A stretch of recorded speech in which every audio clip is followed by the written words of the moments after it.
Salam everyone. I'm probably going to be beginning another series, and this time they're going to be a bit more philosophical than what I have been doing in the past. In the past, I was a bit more technical, although I do intend to complete the series on logic, but I think this new series would be much beneficial for us all. So, I was reading a book by Bertrand Russell, and when he was describing some of the major problems of philosophy, and one of the major problems of philosophy is essentially finding out how we know things, or what is known as the epistemological basis of our understanding of the world. So, when you read the Enlightenment philosophy, especially when you read Kant and when you read his book, The Critique of Pure Reason, and then you read Hegel and then his entire theory of the collective human consciousness, the idea behind that is trying to find a let's say is trying to find a justification for why we believe things, or why our individual experiences how our individual experiences or our individual minds make up the entire society as a whole. Anyways, the fundamental thing that to note here is the question: how do we know things at all? How is our knowledge made in its fundamental essence? So that is what's known, or that is the main subject of epistemology. So, anyways, I thought it would be a good time to discuss what the tradition has to say on this issue. And when you read some of the famous figures like Al-Ghazali and his book Al-Munqidh min al-Dhalal, he actually talks about his sophistaya phase. Yani, he begins to feel as if nothing can elucidate reality for him. For example, he gives the example that I saw a shadow and I thought about it that it's still, but when I looked at it at another time, it was actually not there. That means it was moving. So that means my empirical data or my sense data or my experience was false or has the possibility of being false. So I really don't have any reason to believe that what I have experienced so far is true. And then he thinks the same about his reason, and he begins to doubt his reason as well, which is interesting because in the book he really leaves the question open, and then he goes, God gave me the cure and now I'm cured from that disease of sophistry. But that really doesn't help us in understanding what was the cure essentially. So we turn towards a much more formalized tradition, the Maturidi tradition, to see if they have anything to say about this. And turns out they really do have something to say about this. This is a book called Al-Bidayah Fi Usul by Al-Imam Nuruddin As-Sabuni, which he is a mutakallim, and he is a very famous figure in the Maturidi tradition. So he actually wrote a book on the basics of basics of Kalam and Aqaid. But that book was very big. I believe it's called Al-Hidayah.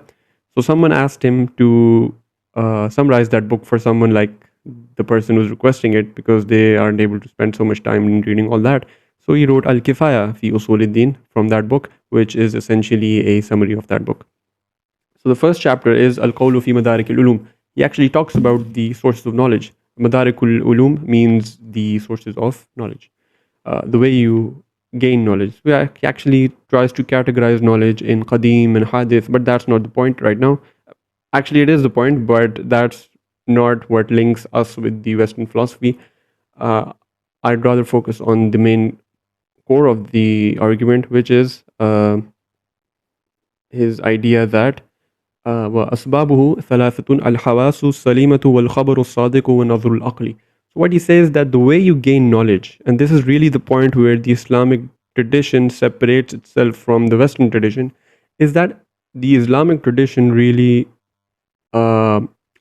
accepts the hawas salima, the correct use of your experience, and the khabar sadiq, a testimony that is true, and nazr al-aql, reason. It accepts all three as valid sources of knowledge. So if you know something from these three sources, you're actually gaining access to valid knowledge. And now he goes to define all three. So he says, وَأَمَّا الْحَوَاسِ فَهِيَ خَمْسٌ. As for the experience, the things we use to experience, there are five. السَّمْعُ وَالْبَصْرُ وَالشَّمُّ وَالذَّوْقُ وَاللَّمْسُ. Hearing, seeing, smelling, tasting, and touching. Very common. وَيُعْلَمُ بِكُلِّ حَاسَّةٍ مَا يُخْتَصُّ بِهَا. And you can know things, but through these you can know things that they are made for. For example, through your eyes you can get sensory data related to seeing, and so on and so forth. And then he explains that Khabrus Sadiq, testimony is something new. So the Western tradition really has very little discourse on testimony.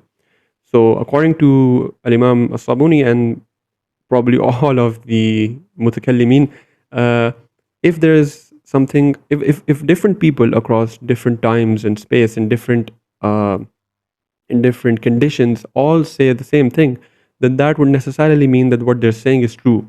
That's what we call al-khabar al-mutawatir, وهو ما يسمع من أشخاص مختلفة في أحوال مختلفة بحيث لا يتوهم أنهم توافقوا على الكذب. So there are different people in different times, places, in different conditions, and they're all agreed upon the same thing in such a manner that it's not possible for all of them to gather upon error or something that's false, because it's really not possible to gather so many people across so many periods of history in so many different conditions in one big coordinated plan to lie upon something. That's really impossible. So he says that if these conditions are met and we get a piece of knowledge from under these conditions, وهو سبب للعلم الضروري, that would necessarily give you knowledge. That will give you the knowledge that would reach up to the level of yaqeen, certainty. كالعلم بالمملوك الماضية, like for example we know history, so that is all of it is known through testimony. والبلدان النائية, and the different faraway lands, we haven't visited them, we haven't reasoned them into existence, we haven't experienced them, but we know they exist because a lot of people are saying that they exist. And there's another type of khabar which is interesting. It doesn't apply to our times, but it did apply for most of human history, and that is al-khabar al-mu'ayyidu bil-mu'jizati. If someone gives you من الأنبياء عليهم السلام وهو سبب للعلم القطعي لكن بواسطة الاستدلال. What he says is that if someone comes and he says, I'm a prophet, and he proves this claim using mu'jizat, and mu'jizat are basically miracles, or you can technically define them as things that are against the inductive experiences of nature. So if someone who claims to be a prophet and he gives you a statement, and he tries to strengthen al-mu'ayyadu bil-mu'jiza, he tries to strengthen that statement through miracles, then that is also a source of definitive knowledge. Lakin biwasitatil istidlal, on its own it does not really help you unless you apply it to some principles. That istidlal means basically you try to reason from it. So you apply it to some principles, and only then it gives you definitive knowledge. And finally you have nazrul aql, which is your reason. فهو سبب للعلم أيضا والعلم حاصل منه نوعان ضروري ويسمى بديهيا. And then he in a later passage he said واستدلالي وهو ما يحتاج فيه إلى نوع تفكر. So you have nazrul aql, you have the attention of your reason, which gives you knowledge of things, and the type of knowledge that you gain from your reason is of two types. And this is also an interesting point that departs from the Western tradition, at least before Kant, because I think Kant was probably the first person to categorize knowledge the way he did. So, but you're seeing something close to that categorization in this book as well, and it's written about 1,000 years ago. So he says the knowledge that you gain from experience, it's really either necessary, and the definition of necessary knowledge is وهو ما يحصل بأول النظر من غير تفكر كالعلم بأن كل شيء أعظم من جزئه. So he says the knowledge that you gain, sometimes you gain knowledge from your reasoning that is self-evident. For example, the fact that the whole is bigger than the part. This is a self-evident fact. And you didn't really have to construct an argument to prove this. Rather, you just know it. This is known as definitive knowledge, necessary knowledge, ضروري in Arabic. It's also called بديهيون. it was mansoob here. Anyways, so you can gain this knowledge, but not all knowledge is necessary. The other type of knowledge is istidlaliyun, for which you have to construct a formal argument, may it be a deductive argument or an abductive argument or a inductive argument. You have to construct some form of an argument. So he says the second the istidlali knowledge is وَهُوَ مَا يُحْتَاجُ فِيهِ إِلَى نَوْءِ تَفَكُّرٍ. You have to think about it. You have to think about that knowledge. You have to construct an argument. Only then you will get to know things based on that argument that you constructed. So this is about it for the sources of knowledge that the traditional Maturidis give for. So this is their epistemology. And this is interesting because I think Islam is probably the only tradition that I know of that acknowledges all three of these sources. In Western tradition, you either have empiricism or you either have rationalism. And in some, for example, in the Indian tradition, they don't believe that testimony is a source of knowledge. For example, this he actually states this. وَأَنْكَرَتْ الْبَرَاهِمَةُ قَوْنَ الْخَبْرِ مِنْ أَسْبَابِ الْعِلْمِ. The Barahina, they actually refuse to believe that the testimony of people is actually a source of knowledge.